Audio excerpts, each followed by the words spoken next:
Hello, everyone, and welcome to another episode of Cine'Ta. This is episode number 3, and I am here, Fairuz and Anika, your host for today's event. So, right now, I have guests from all over the world, especially from Indonesia, Philippines, Greece, and as well as from Bangladesh. So, I'd like to thank all of you for joining this amazing conversation event, and I hope this will be a good one. Thank you again. So today we have with us Imam Syafi'i, Ruka Azma, and we also have Ibnul Niloy, Doddi Elgabry, and Alberto Matisnes, and Amanda Putri. Pardon me if I have pronounced your name wrong. Anyway, so I will start with my first question or discussion session. So I would like to ask you that what inspired you to become a filmmaker? I know it is a common question, and I know you all have came across to this question, but still we all want to know that what inspired you to become a filmmaker. So I will start with Dodi Algabri. Please unmute yourself and Thank you so much, Anika. You're putting me on the spot now because that's such a difficult question. You see a lot of filmmakers, but a lot of them don't really ask themselves why they're doing film.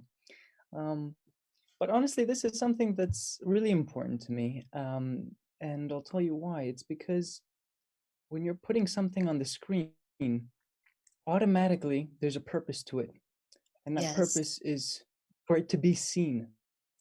And like The Power of Cinema suggests, which is my film, there's tremendous power in that.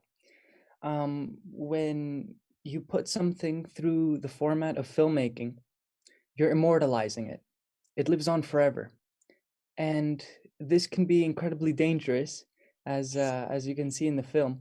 But for me, in my own personal reasons, I think it can be really impactful. And this is my way of taking subject matter that is really important for me and giving it the importance that it deserves. So I think that's why I'm a filmmaker. oh, that's amazing to hear.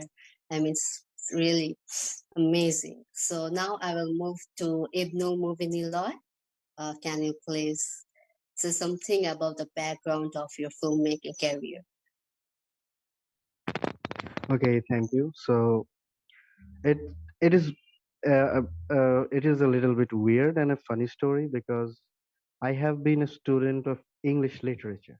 So in literature, we explore how to convey things through words. But in that place, I thought to myself how to convey without the words, and that has brought me to filmmaking.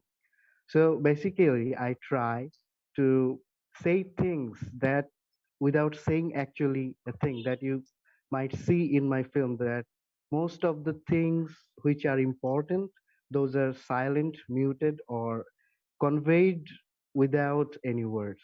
So, and film is a place that I can experiment with light, images, emotions, most importantly, how the composition of a thing can alter or how what do I say? No, How good. this yeah. So how this interpolates the human mind. So that's basically that was my goal for this film. Yeah, that's amazing. I mean, so now I will move to Imam Syafi'i. Can you tell us something about it? Uh, Ya, Imam, silakan dijawab pertanyaannya soal kenapa alasan menjadi filmmaker.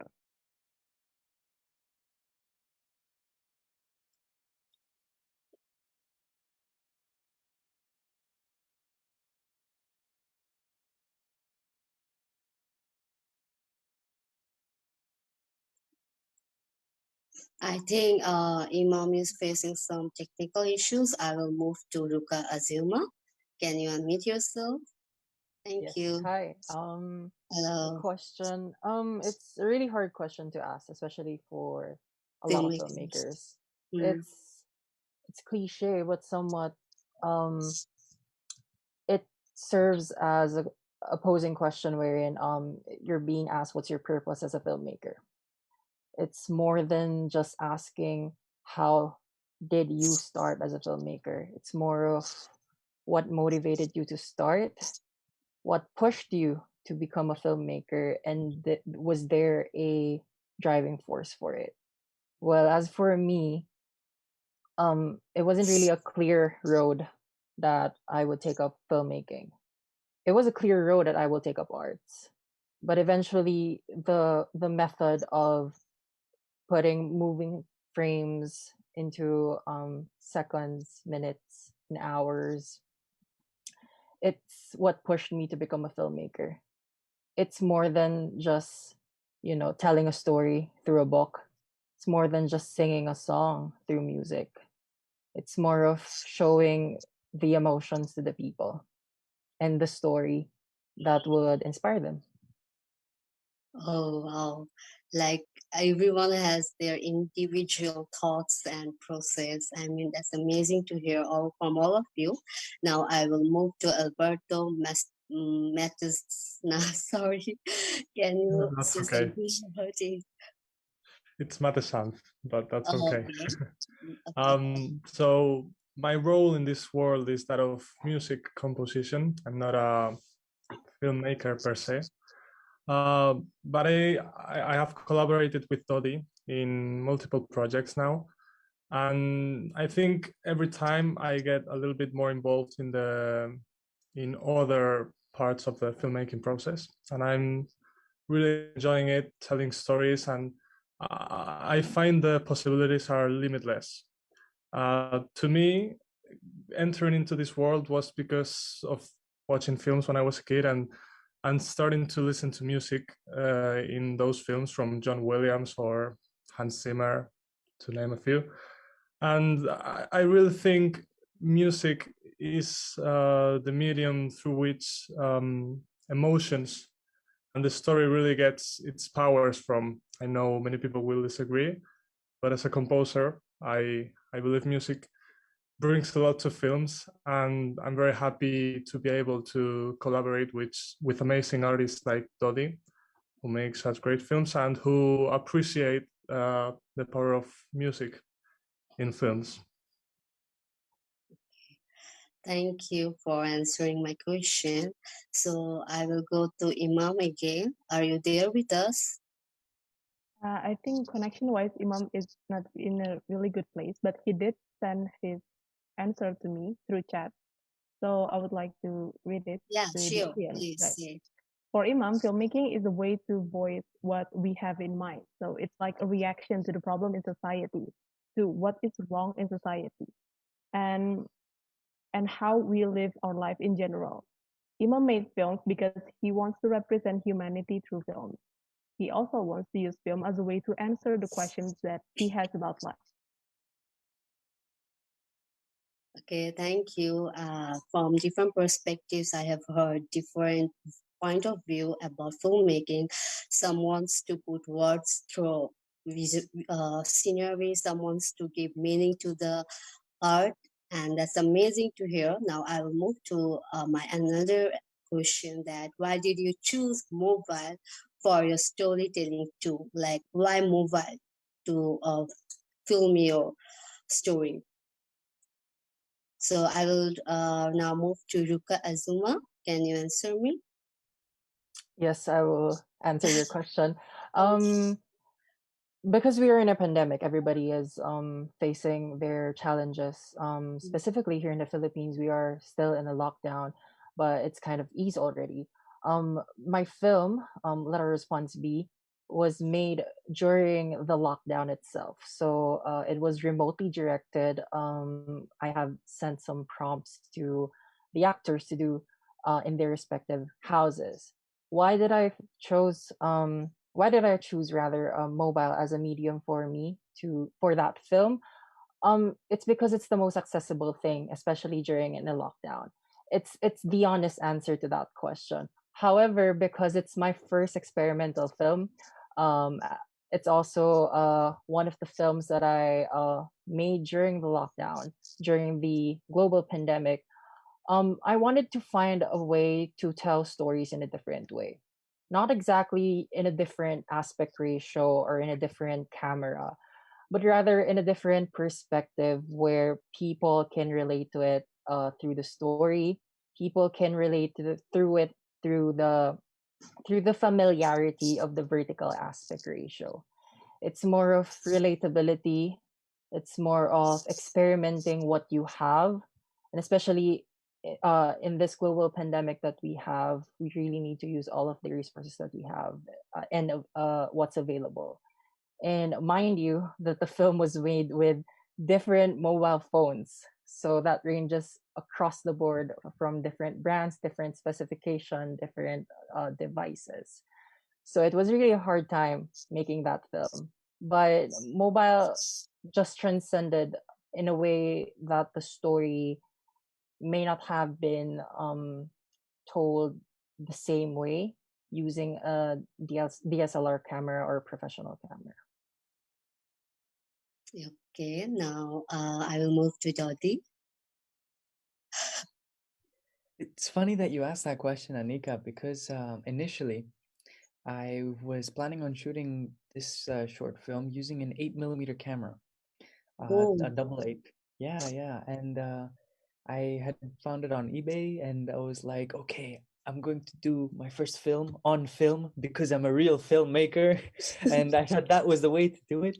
Of course, the camera jammed on the first day of shooting.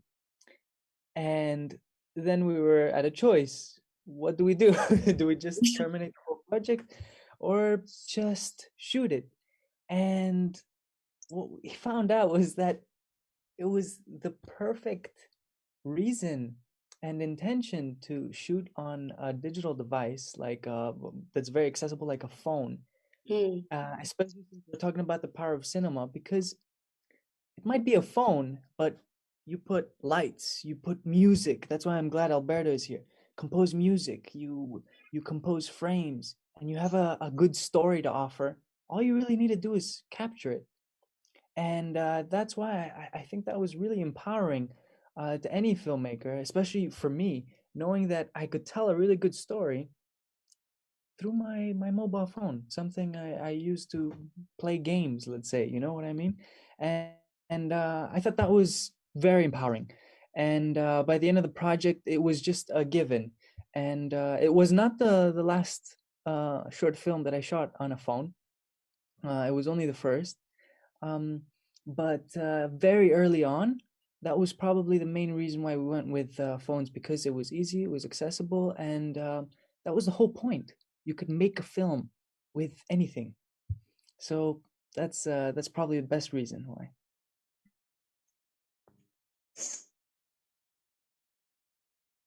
okay, thank you. Now I will move to Alberto. Hello, are you okay? Hello. Well, here I'm with Doddi. I think it all comes down to we wanted to create a film, and what are the resources we have in our hands? And well, we have a phone, and phones nowadays have great quality, so why not? Nobody will notice. So it all comes down to that in the end. Alberto, when we started first showing the film around, I don't think anyone realized it was shot on the phone, right? No And one. and that was the point. It was the story we were telling through music and through image, not the shooting format. Exactly. Okay, thank you. Now I will move to Imam. Are you there with us?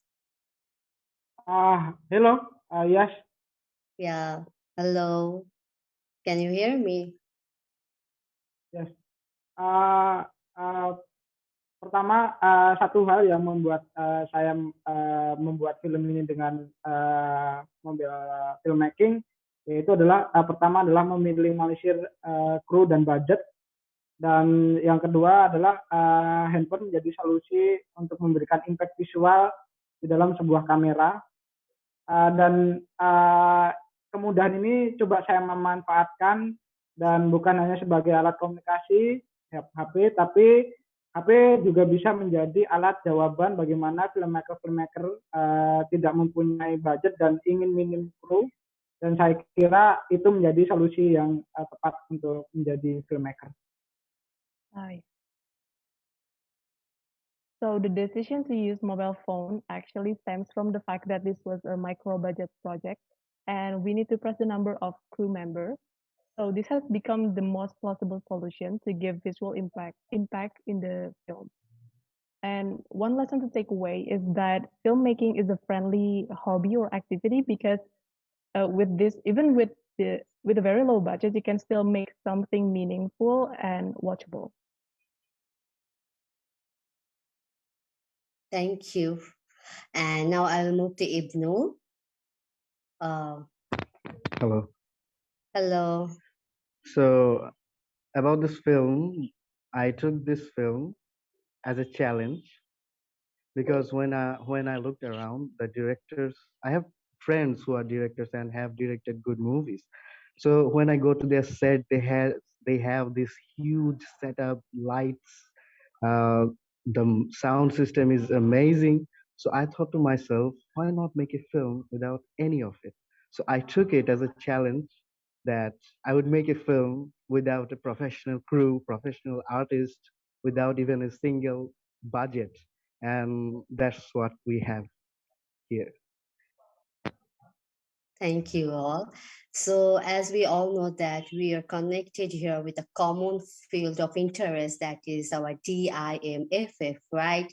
So I would like to know that how you all come to know about DIMF, that is Dhaka International Mobile Film Festival. So I would like to know that how you all come to know about this festival. So I will start with Ruka Azuma.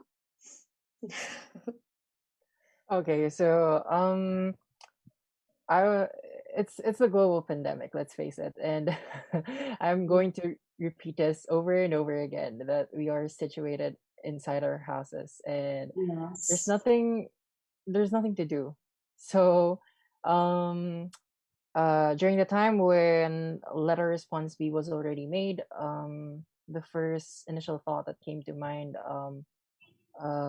with my partner, which is also the main actress for the film, Andre Punzalan, was to find film festivals to show this craft of ours. And that's where we came to know the IMFF. That's the answer. That's the honest answer to it. No, it's totally fine. So now, Doddi, can you say something about on this? Absolutely. So there's a difference between applying to a film festival because you want to get your film screened and participate, but there's a difference between that and applying to a film festival that specializes in the kind of film that you made, because we can actually talk about that and we can talk about the progress that we made and the type of project that we worked on. And I think this was probably one of the main reasons why we applied here, because we could get a chance to actually discuss this and encourage other filmmakers to make that film. All you need is a phone. And I love that concept. And Ibnul, what's about you? Okay, so you in our film, the four main cast and we are 5 friends. We are school friends basically. So one of them, Abdullah Shomik, he studies at Chittagong, and one of his senior had participated in this program before, and that's how we know of it. So when we made it, he said, "Why not send it here?" So I said, "Okay." We all said, "Okay." That's all. Okay, thank you. And now I will move on to Imam. Um, Oke. Yang pertama, saya mengetahui di MFF ini dari salah satu platform online distribusi. Jadi pertama kali yang saya lakukan adalah film ini dari HP dan saya melakukannya harus dengan distribusi dengan HP juga supaya audiens yang ditujukan juga sama dan mungkin bertemu dengan filmmaker lain, pembuat film lain dari berbagai dunia dengan juga HP. Nah, saya kira keputusan saya untuk membuat film Cine'Ta ini adalah untuk membuka ruang bahwa kita sebagai filmmaker mampu membuat film dengan HP. Okay, so we found out about the DIMFF from an online platform called Film Freeway. And when we saw that, we think that we do have a film that was made from a mobile phone. So why don't we upload it and see if we can discuss about it? Well, this was intentionally to be shown only in campus, but we will not block the potential for this to be discussed by more filmmakers and more audience. Okay, thank you. So now I will ask to Alberto that for you, what is the importance of music in a film? I mean, what is the role of a music in a film? So I've heard many composers talk about music as another actor in the film, but to me, it's more of a narrator, right? It makes more sense. Music can just reassure the viewer of what's happening, if it's bad or good, or it can just tell you something completely different and make you feel like, oh, something's wrong, or just reinforce an emotion. And I think, for example, when people cry watching a film, many times is thanks to the music, I gotta say, in my opinion, or the lack of it, because silence is also music, as I studied it in university, and using it smartly in films can bring really powerful results. Okay, so as we all know that we all are here, as all of your film will be screened on Dhaka International Film Festival. So as all of you are director of your respective films, so now I will ask you that what was your first reaction when you have heard that your film was selected to be screened on a festival?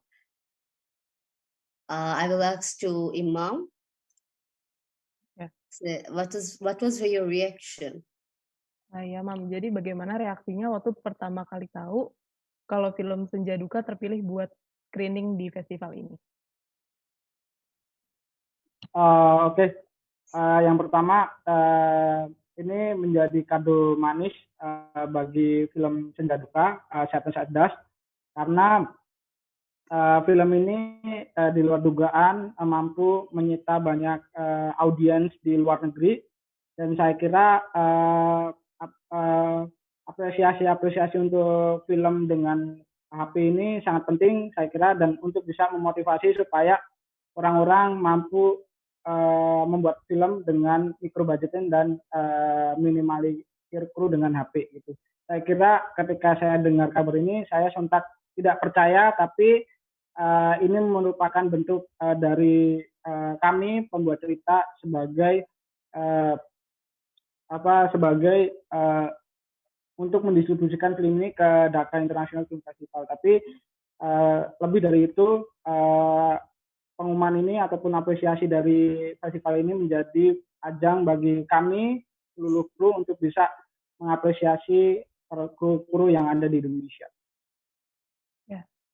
When I first heard about the news, I was very ecstatic, and I think it was unbelievable because this has been a very sweet present for us, because at first when we made the film, we did not expect any kind of big exposure, let alone international exposure. And we think that this kind of appreciation, especially for mobile filmmaking, is very beneficial for filmmakers because it will motivate people, filmmakers, to make films, the simple one, but it will tell them that you would still get appreciation for that. Thank you. Now, Ruka, can you tell something about your reaction? When I first knew the film that I made during the lockdown was selected for this prestigious festival, um, I had a sense of validation because even though the story was set locally, that the story resonated better in a Philippine context where I'm currently based. Uh, the selection for the film for this festival made it a resounding message to me that the stories that I make actually transcend to other people, especially across the world, across continents, right? So it gave me a sense that I'm doing my purpose as a filmmaker. That stories worth telling can be made even with limited resources. It was a sense of validation, and it was also a sense of yes, this film was worth it to be made during the lockdown where everybody was inside there.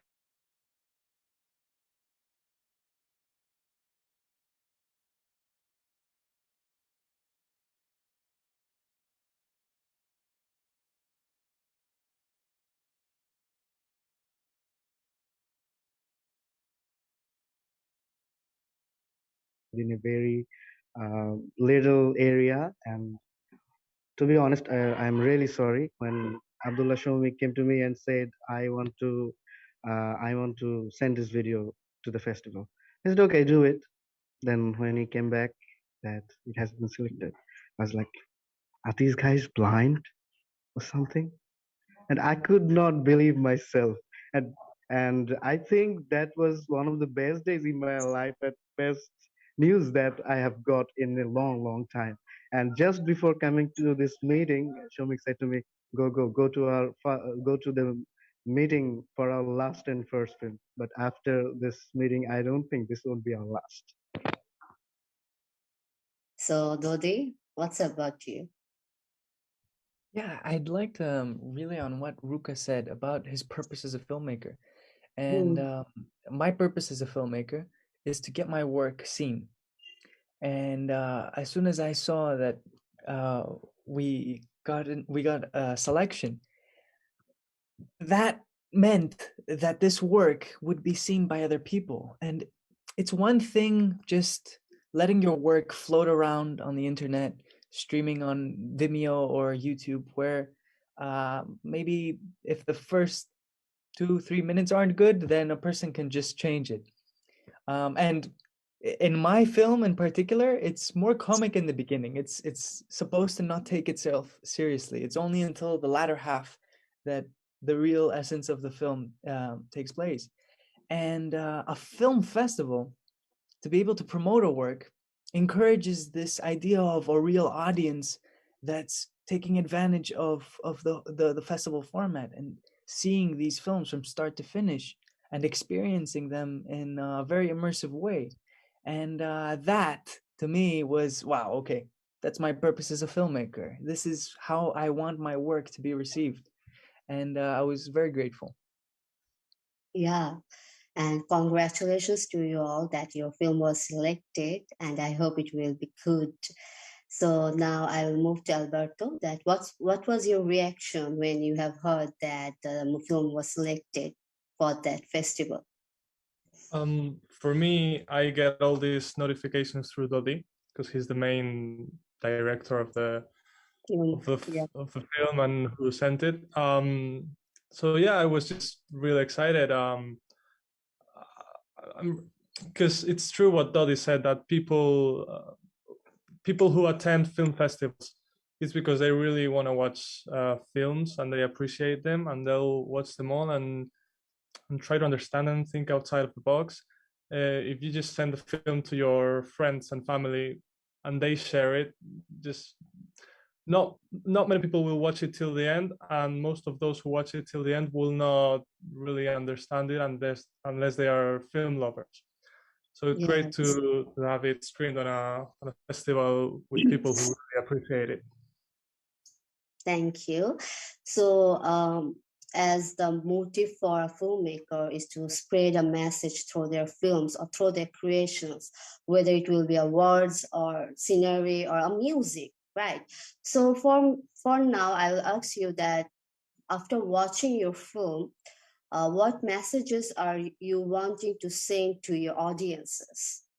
What messages are you want to send to your audiences through your creation? So I will move to Ibnul. Are you there with us? Yes. Yeah. So please. this is a typical of Bengali sentiment because we as Bangladeshi people sometimes we understand, we see things but are not there, and we don't see things that are there. So this was basically the idea of my film, to not perceive beyond their actual. Coronavirus was how this was eating away people. With people were dying of fear actually more than the coronavirus itself, and how this had affected many lives that we have really seen. So that not everything we see is reality, and all the realities are not really seen. That's all. So our technical head have acknowledged Ibnul's idea to send his messages to his audience. Now I will move to Doddi. What about your message on your film? Well, personally, I hate these questions because, I'm the artist and it has to be a mystery and Yes, no I one can agree. know. Want to encourage discussions, and the really satisfying thing when I first shared the film was that I asked for people's opinions, and they gave me their own um, in their own different ways. Um, but to me, I think the title says it all. It's the power of cinema. And with power, of course, there come consequences. And I believe this film really appreciates the beauty of cinema, but also wants to acknowledge the filmmaker's responsibility to preserve that beauty. Because easily filmmaking and film and this medium can be used in ways that aren't beneficial. You will see once you watch the film, and maybe these ideas will start piling up. But in essence, it's built upon this idea. That's great. So Ruka? Yes, so my film is actually an experimental film that talks about the socio-political issues of the Philippines. It's a very politically charged film. And Let Our Response Be was made for one goal, which is for people to know that as one, as people, we have the power to call out um, people who are in power, to hold them accountable for their actions, especially in this time where all of us, civilians, military, the police, teachers, nurses, every profession in this world is suffering because of a pandemic that we didn't actually expect at all.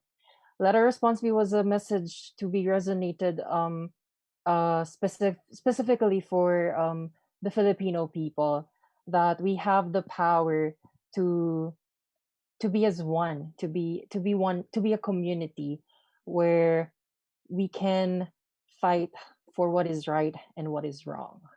And that's the message that I want to tell to people, that if you see something wrong in your society, if you see something wrong in your country, you need to hold the people who are in power or those who are responsible to be accountable, especially in this time. We who will fight for ourselves if not us, correct? So if we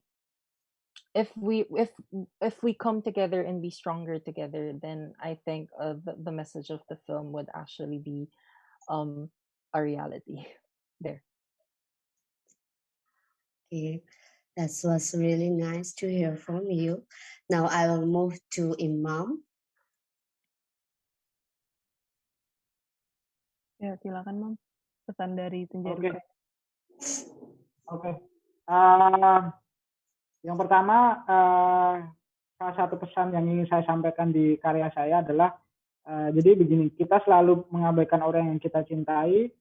Bagaimana jika orang yang kita cintai pergi untuk selama-lamanya, gitu. Representatif ini mengandung arti sebuah kehilangan, di mana kehilangan menjadi sangat kental ketika kita tidak bisa menghargai orang yang di antara kita, kita tidak bisa menghargai orang yang di antara kita, gitu. Film Senjaduka hadir untuk melihat itu semua, terasa ada kehilangan menjadi salah satu kunci mana kita melihat dan menyesal bagaimana kita akan mengintrospeksi ke depan bahwa kita akan menjadi manusia yang lebih baik dari yang kemarin. So the message from the movie Cine'Ta is that we tend to take people we love for granted, and the movie question, what would happen if those people are gone forever? So the movie represents loss, where loss is even more painful when you take the people around you for granted. And this movie will wake you up. It's like a wake up call to remind you that loss it is a bad thing, but it can also be a reminder that you still have a lot to take care of and you still have a lot to live for. And yeah, maybe loss is a lesson for you to be a better human. So I have heard different messages through your films. So now the thing is, as we are on here, we have all captured your film through a mobile, right? So what's your perception regarding the mobile device, whether it is a blessing for the filmmaker or whether it will break the traditional way of making films? What's your thoughts on it? So I will ask Ruka first. Okay. It is a testament already that the DIMFF is organizing a film festival of films made by made from mobile phones, made from mobile devices, and coming together as one. Me and the filmmakers that we have right now in this talk is also a testament as to how we are breaking the tradition of shooting film with cameras and other devices that we have been traditionally using rather. So I guess to answer that question, are is mobile the next big thing in cinema? Probably yes, probably no. It really depends on how we are going to treat the device as maybe a tool or an instrument for us to tell our stories. There is still a divide in the filmmaking industry, but I guess what we have right now and what we are experiencing right now as filmmakers in this festival is really a statement that we're putting out in the world that mobile can be the future of cinema. Yes, that's true. So I will like to move to Ibnul. What's your thoughts on it? Okay, so in my opinion, I don't think that mobile could be someday take over the world of cinema and break the traditional camera and setup, because these are two very different things. But what mobile phones are doing to us is that giving the ability to people who don't have access to those very costly equipment. It is giving them the chance to prove themselves. And Dhaka International Mobile Film Festival is a living testimony of that. That You don't need big setups, a huge budget to make a film. You just need to step out of your head. And thank you for answering this question. I will now move to Doddi. I absolutely agree with Ibnul. I don't think mobiles will replace the industry or the whole film format. In fact, I know once I have access to resources, the first thing I'm going to do is make films on film. That's another conversation. But in terms of mobiles, I agree that they have revolutionized the way that creators can access the industry. I mean, at this point, if you haven't made a film and your excuse is, I don't have a crew, that's bullshit. It's not an excuse anymore. And I hope with these festivals and with an emphasis on mobile filmmaking as an alternative, we can really encourage people to stop making excuses. You have a phone, use it. Tell your story, do whatever it takes just to at least learn the craft. Because I'm not saying my film is going to be an Oscar nominated short film that will go down in history, but I can guarantee that I've learned more in making a film through my mobile than just thinking about ideas and not doing anything. So I hope that message really comes across with your festival. Yeah, surely it will be. Now I'll move to Imam. What's your thoughts on it? Yeah, Mom. Oke. Saya kira yang mobile sendiri atau handphone sendiri akan menjadi tren sendiri di negara kami gitu. Karena melihat kemajuan di negara kami mengenai HP khususnya mungkin akan menjadi solusi bagi para sinias muda di Indonesia untuk bisa menggarap sebuah karya karena begitu banyak keresahan-keresahan mahasiswa yang ada di Indonesia mengenai sistem budget, sistem yang mahal ataupun alat-alat yang mahal. Saya kira HP menjadi salah satu solusi bagi sinias-sinias khususnya di Indonesia untuk bisa berkarya dengan tanpa batasan.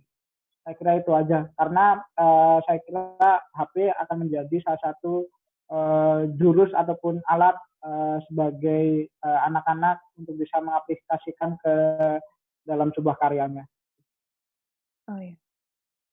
So I think this could really be the trend, at least we can say in my country, Indonesia, because the technology has really allowed us to have easier process in editing, for example. And this could really be a breakthrough and solution for low budget filmmaker, usually the young ones, the student ones. And yeah, this could really be something to try out. However, just like other speakers have said, although this can get bigger, I don't think that it can replace or take over the traditional filmmaking because that's like a whole nother competition for that. Thank you. Thank you. So I will move to Alberto. Tell us your experience about adding your music to Doddi's film. Well, Doddi's film is a silent film. It has no dialogue, no sound effects. So it was really a protagonist role that music had in it, which I'm very lucky to have worked on. And what I think works best for this film, since it's silent, it's that music is a universal language.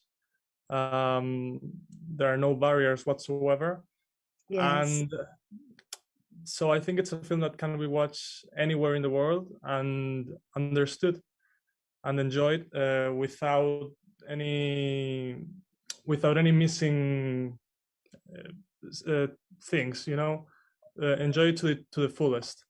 And yeah, it was really a great experience for me, and I'm really lucky to have worked on it. Absolutely agree, Alberto. Oh, sorry to cut you off, Anika. I just wanted to add that even a small production, you don't even call it a production, you call it a small project on a film, you can see that it can really generate so many jobs. And I don't mean paid jobs, but at least Alberto and I, when we started out through this film, and we've made others along the way, that gave him the opportunity to release his music. It's now on Spotify, The Power of Cinema. Other people who got involved continue to pursue film, and I made this film first, and that gave me that gateway to continue pursuing it. It has a big impact, and that all just comes from one mobile device, which is something just to be aware of.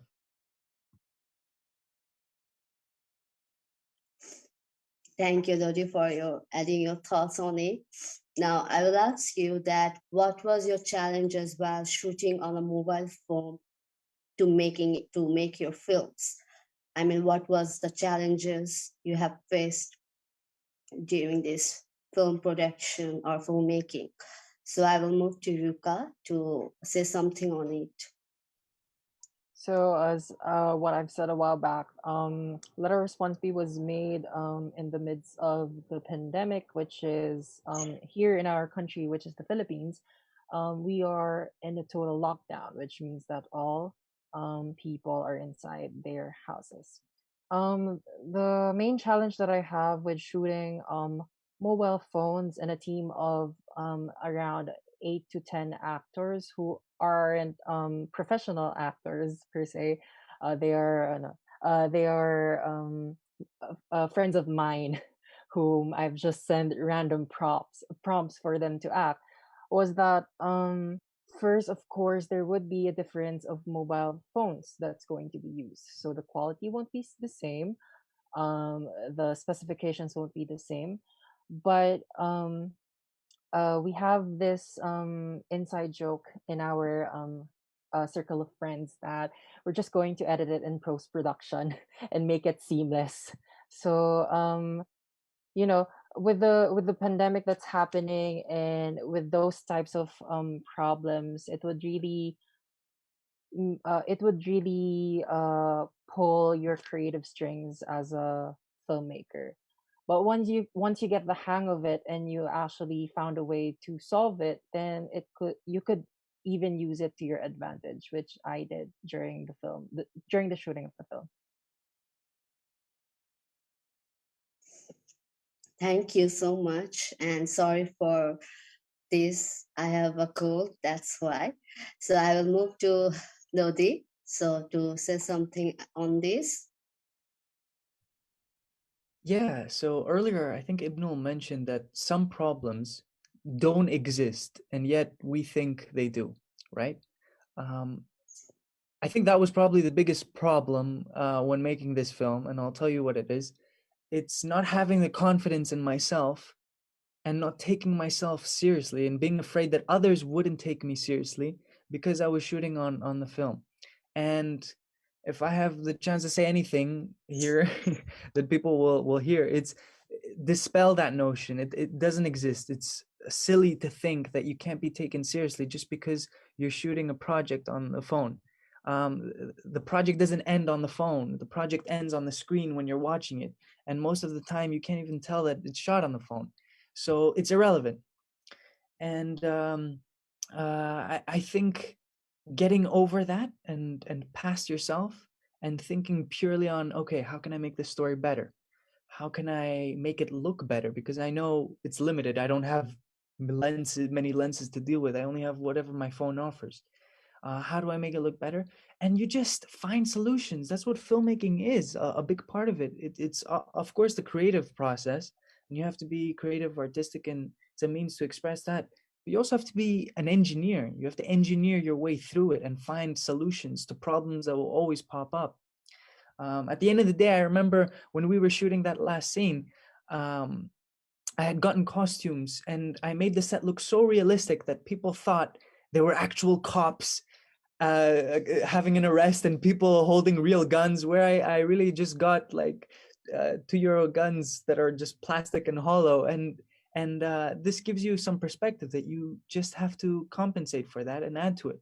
But never fall into the trap of not taking yourself seriously. That was the biggest problem I overcame, and I'm glad I did.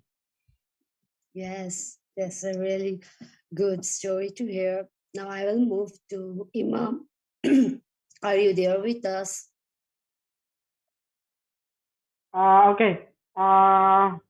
Satu hal yang membuat saya harus pahami syuting dengan HP adalah kita harus paham betul bagaimana kelemahan dan kelebihan dari HP itu sendiri gitu kan. Dan secara sistem itu kan beda dan kami harus terbiasa dengan sistem itu juga gitu.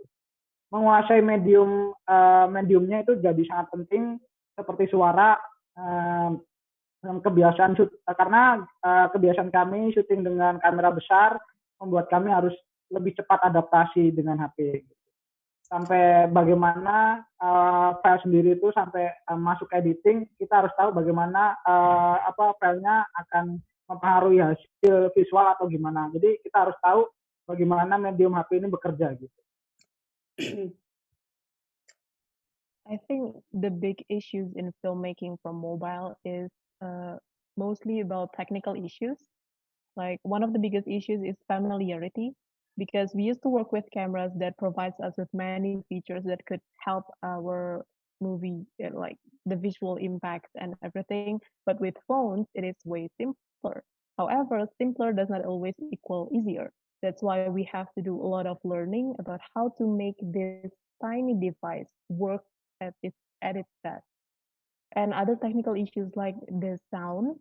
Maybe with cameras it's easier to adjust the sound with additional mic and everything, and also the type of file when it comes to editing. Thank you, Amanda, for translating. You're welcome. And now I will move to Ruka.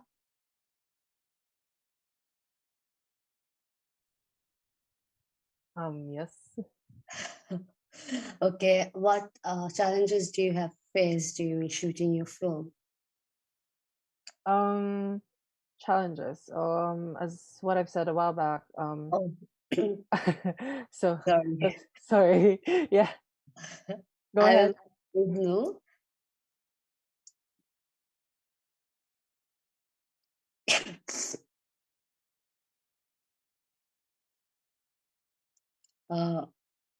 Ibnul, are you there with us? Hello.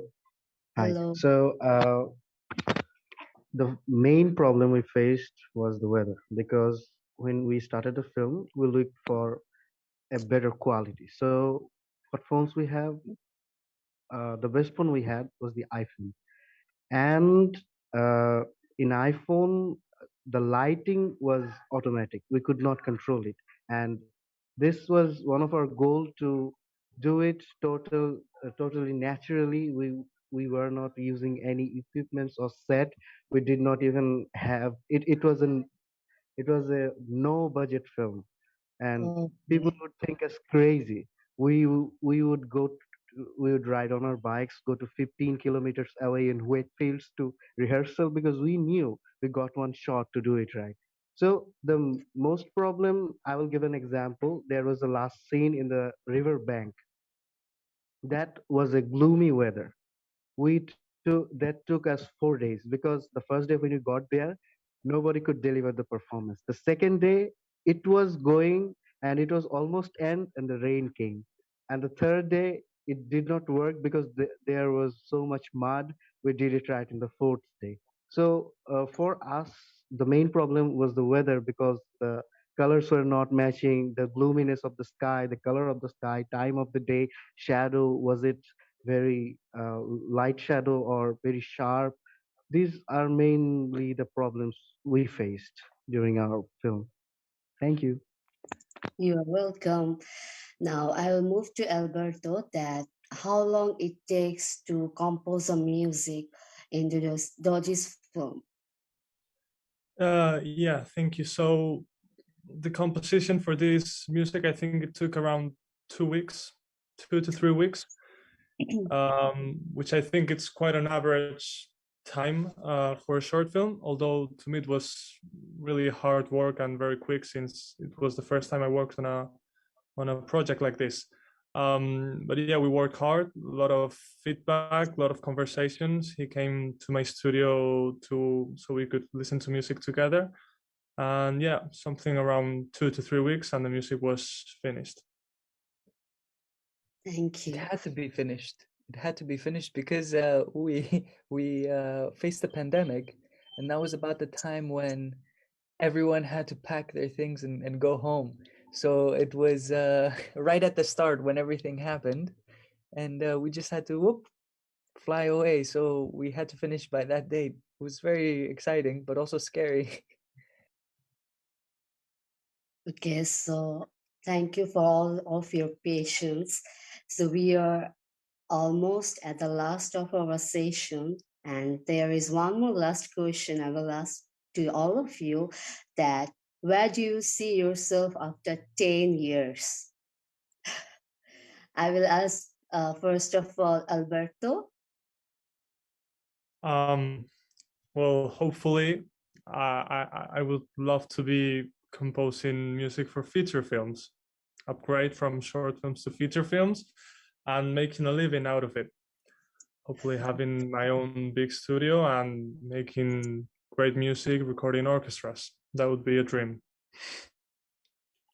And what about you, Rika?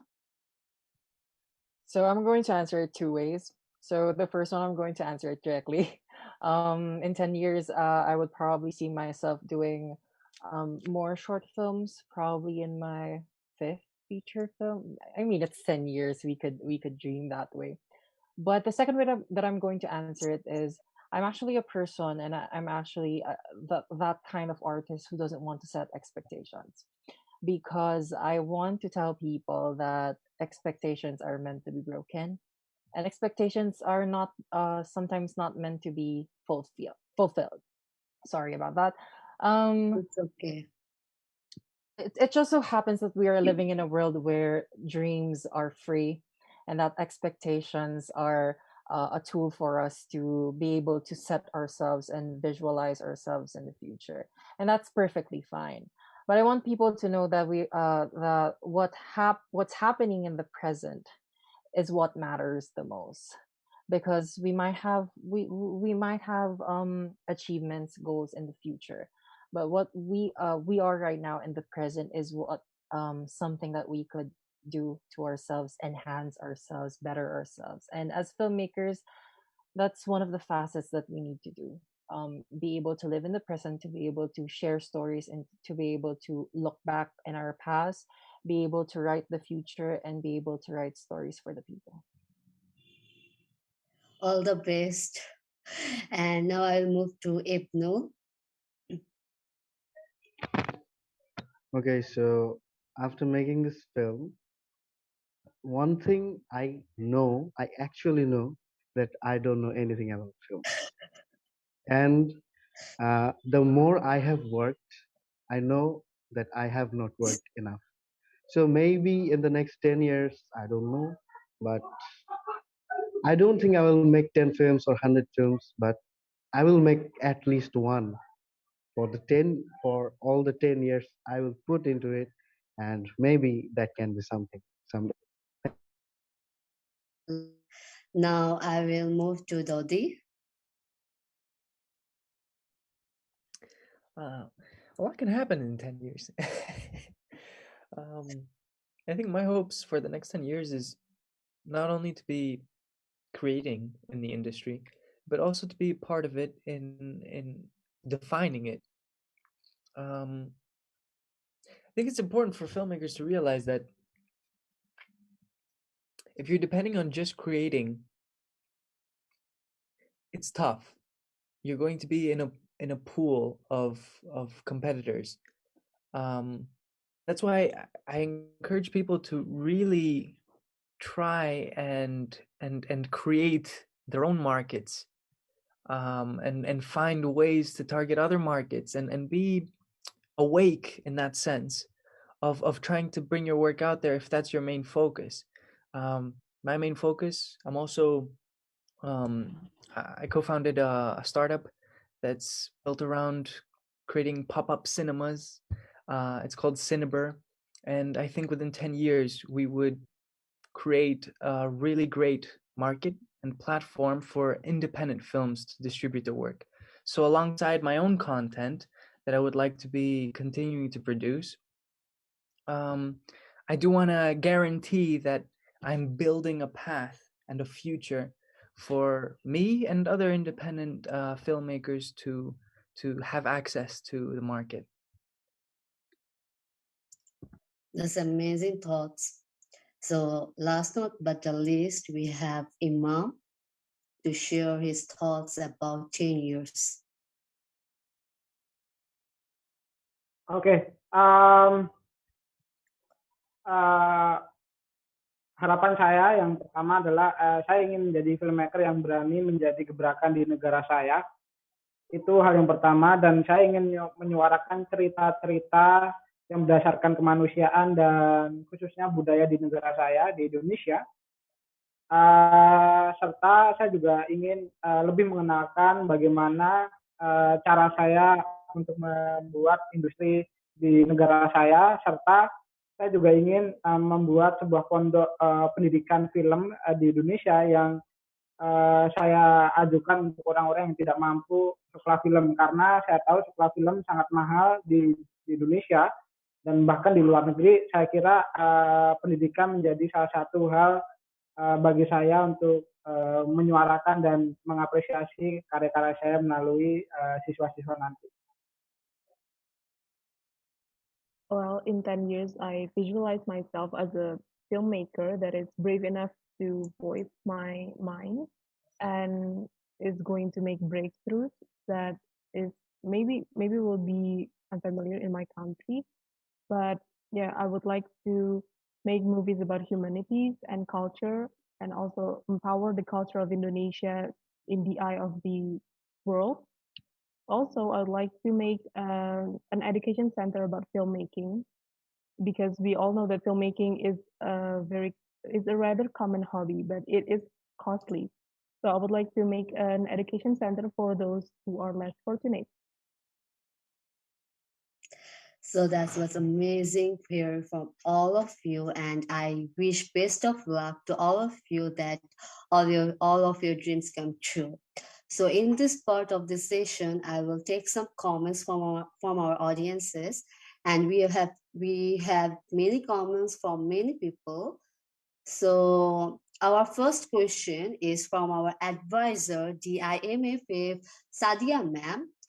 She asked question to Ruka that what was more difficult, writing the script or arranging the sound? About that. For context for everybody, I was also the editor for the film, and I also designed the sound for the film. What's harder, writing or arranging?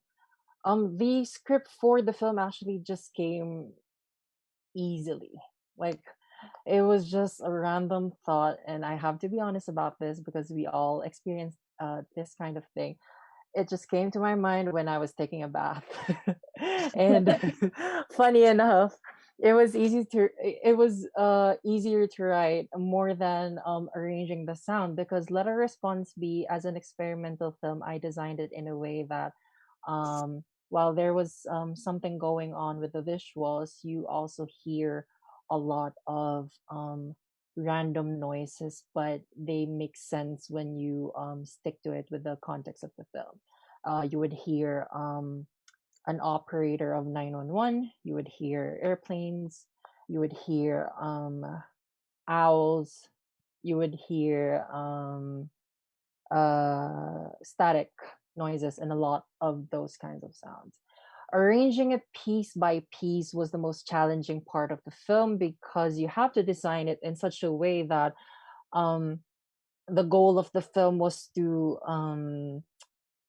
give a sense of what the experience of trauma is, and what and even though it's a politically charged film, you would be set in a way that you are in the center of trouble, of jeopardy, and something like that. So you have to really construct the sound piece by piece for this film, and it took me a day or two to complete it, around like 16 hours or so. There's no 16 sleep. hours. Yes, there's no sleep for this. Oh Just to my actually pass it for a local film festival. And international film festivals happen. Thank you, Ruka. And it seems like you have heard a lot of work, and that's amazing.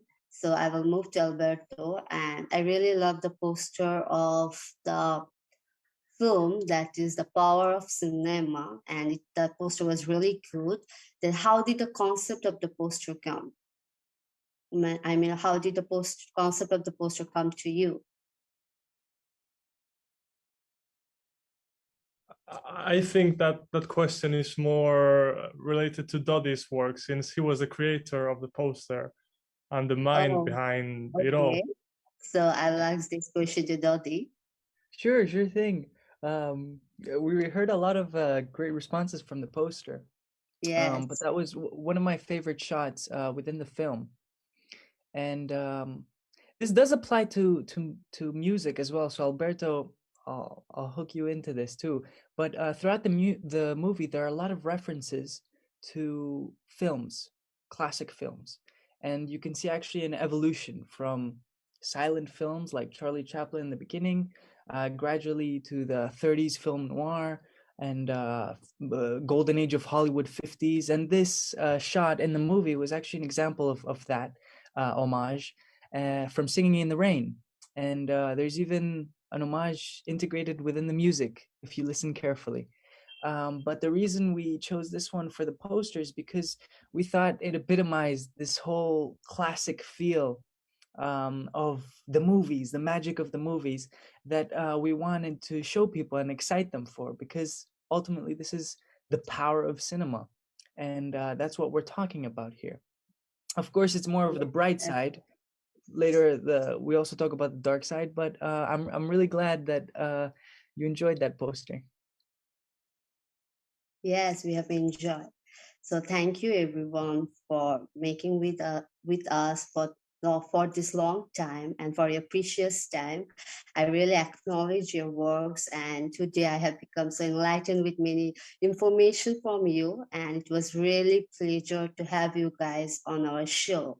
So thank you everyone once again, and I will welcome everyone to our DIMFF festival, which will held on 26th and 27th February, and the tickets are out, so you can grab your tickets from our website and Facebook page. So till then, stay safe and good night. Bye.